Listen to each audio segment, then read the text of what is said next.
How to use the Boxconn Rider app.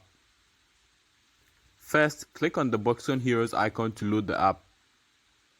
Next, log in with your username and password. You're now in the app and can get started. This is how it looks like. Once you're signed in, you can choose to start working by clicking the online button above to receive delivery requests. Once you get a delivery request, be sure to click Accept Trip to get started. You can use the in-app navigation tool, or you can click on the Google Maps icon to follow the turn-by-turn navigation guide to the pickup point. Click to go back into the app and swipe when you arrive. Confirm you have received the package by clicking on Package Received, and then begin your trip to the receiver of that package. Once you have arrived, click on Arrive at Drop-Off and collect the cash stated on the app.